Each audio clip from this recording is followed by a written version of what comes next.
اللہ الرحمن الرحیم الحمدللہ رب العالمین والصلاة والسلام علی سید الانبیاء والمرسلین۔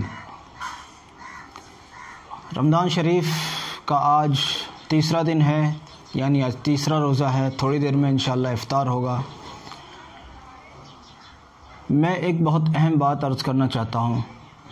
اس سے پہلے آپ کو ترمذی اور ابو داؤد شریف نے جو ایک روایت نقل کی ہے، میں اس کو آپ کے گوش گزار کرنا چاہتا ہوں۔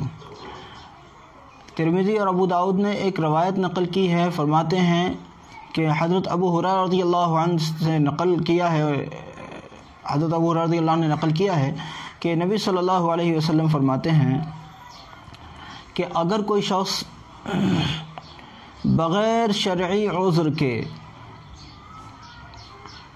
ایک روزہ چھوڑ دیتا ہے، پھر اگر وہ موت تک بھی اس کے بدلے میں روزے رکھتا رہے تو اس کے برابر برکتیں حاصل نہیں کر سکے گا۔ یہ میں نے اس حدیث کا مفہوم سنایا ہے، بعینہ ہی وہی الفاظ میں نے نقل نہیں کیے ہیں، میں نے اس حدیث کا مفہوم سنایا ہے، جس سے معلوم ہوتا ہے کہ اگر پوری زندگی بھی اگر روزے رکھتا رہے تو اس ایک روزے کی تلافی نہیں کر سکتا۔ یہ الگ بات ہے کہ بحیثیت قضا کے تو ہو جائے گا، یعنی ایک روزہ ہی رکھنا ہوگا قضا کے لیے تو، لیکن اس کی اتنی برکتیں اور اس کے اتنے انوارات جو اس ایک روزے میں تھے، وہ پوری موت تک بھی اگر وہ روزے رکھتا رہے تو اتنے انوارات حاصل نہیں کر سکتا۔ اس حدیث کو سامنے رکھ کر میری گفتگو کو سنیے۔ عام طور پر یہ ہوتا ہے کہ ہم رمضان شریف میں اور آج کل لاک ڈاؤن کے رمضان میں لوگوں کا سحر میں بھی خیال رکھتے ہیں اور لوگوں کا افطار میں بھی خیال رکھتے ہیں۔ جن کو اللہ رب العزت نے عطا کیا ہے الحمدللہ وہ اس کا خیال رکھتے ہیں، بہت خوشی کی بات ہے، اللہ سب کو جزائے خیر دے۔ ویسے بھی جو شخص ایک آدمی کو افطار کرا دے تو اس کو اتنا بے مثال اجر کا ذکر کیا گیا ہے، بہت عالی شان، کہ اس کو ایسا سمجھو جیسے اس نے ایک آدمی کو روزہ افطار کرایا تو جیسے اس نے خود ایک روزہ رکھنے کے جیسا اس کو ثواب ملا، اور الگ الگ روایتوں میں اس کا الگ الگ ذکر آپ کو ملے گا۔ لیکن آپ کو معلوم ہے ہم غریبوں کی سحری کا بھی خیال رکھیں، غریبوں کے افطار کا بھی خیال رکھیں، مگر ایک چیز ایسی ہے جس کا ہم خیال نہیں رکھتے ہیں اور اس طرف ہمارا دھیان ہی نہیں جاتا۔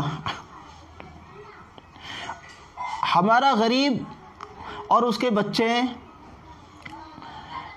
افطار میں کیا کھا رہے ہیں یہ ہم اس کا خیال رکھ رہے ہیں، ہمارے غریب پڑوسی سحر میں کیا لے رہے ہیں ہم ان کا خیال رکھ رہے ہیں، لیکن کیا ہمارا کوئی ایسا پڑوسی بھی ہے جو روزہ ہی نہیں رکھ رہا؟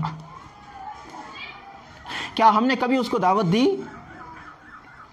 کیا ہم نے اپنی اس والی ذمہ داری کو نبھایا کہ ہم فکر کر رہے ہیں جس طرح سے سحر و افطار کی غربا کے، اس طرح سے ہم اپنے پڑوسیوں کے روزوں کی بھی فکر کریں؟ ہماری نگاہ میں کوئی ایسا بندہ آ گیا جو ہمارے معاشرے میں، ہمارے ماحول میں، ہمارے محلے میں رہتا ہے اور وہ روزہ نہیں رکھتا، تو کیا ہم ایسا نہیں کر سکتے؟ یہ ہماری ذمہ داری نہیں ہے کہ ہم اس کو بتائیں کہ روزے کی کیا فضیلت ہے، روزے کی کیا اہمیت ہے، روزہ رکھو گے تو کیا ملے گا، روزہ نہیں رکھو گے تو کیا نقصان ہوگا؟ اگر کچھ بھی نہیں تو جو حدیث میں نے جس کے الفاظ کا مفہوم میں نے نقل کیا ہے اسی حدیث کو نقل کیجئے، ان لوگوں کے سامنے اس کو پیش کیجئے، لوگوں کو بتائیے کہ 5 ستون ہیں اسلام کے، ان میں سے ایک روزہ بھی ہے، ایک روزہ بھی ہے، اگر روزہ نہیں رکھا تو اسلام کا ایک ستون گرا دیا۔ اور پھر ایک بات بتائیں مجھے، اگر لاک ڈاؤن میں اتنا نرم موسم ہے، اللہ کا فضل ہے، سارا ٹریفک بند ہے، ساری فیکٹریز بند ہیں، تو موسم اپنے آپ ہی اچھا ہو جانا ہے۔ اب قدرتی موسم ہے، قدرتی موسم ہے۔ اس شاندار اور بڑے نرم موسم کے اندر بھی، جبکہ گھر پر بھی پڑے ہیں الحمدللہ، اور گھر پر رہ کر آرام بھی خوب مل رہا ہے، کہیں باہر نہیں، دھوپ میں نہیں جانا، کچھ نہیں، لائٹ بھی خوب آ رہی ہے، پنکھے کے اندر بیٹھیں، کولر کے اندر بیٹھیں، زیادہ گرمی ہے، شہر میں رہ رہے ہیں، اے سی میں بیٹھیں، ایسے موسم میں بھی روزہ نہیں رکھا جا سکتا؟ پھر آخر وہ کون سے دن آئیں گے جب ہم روزہ رکھیں گے؟ آپ کو لگتا ہے کہ اس سے بھی زیادہ آسانی والے دن آئیں گے روزوں میں؟ مجھے نہیں لگتا کہ گرمی کے موسم میں روزہ آئے اور اس سے زیادہ آسان ہو، اس لیے میری گزارش ہے اپنے پڑوسیوں کو، جہاں آپ ان کا ہر طرح کا خیال رکھتے ہیں، وہیں ان کا روزہ رکھنے کا بھی خیال رکھیں، ان کا روزہ رکھنے کا بھی خیال رکھیں۔ لوگوں سے ملاقاتوں کا سلسلہ لاک ڈاؤن کے اصولوں کا خیال رکھ کر کیجیے۔ لاک ڈاؤن کے اصول نہیں توڑنے ہیں، لیکن آپ سبزی لینے جا رہے ہیں، کسی بندہ خدا سے آپ کی دعا سلام ضرور ہوتی ہے، اس کو دعوت دیں۔ آپ افطار لینے جا رہے ہیں، کسی نہ کسی سے آپ کی ملاقات ضرور ہوتی ہے، اس کو دعوت دیں۔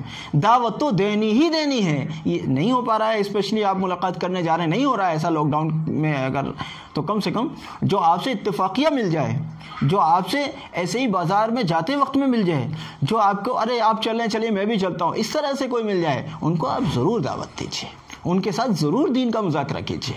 اللہ تعالیٰ رب العزت اس کی توفیق دے۔ یہ بڑا اہم کام ہے، اس پر ہم غافل ہیں۔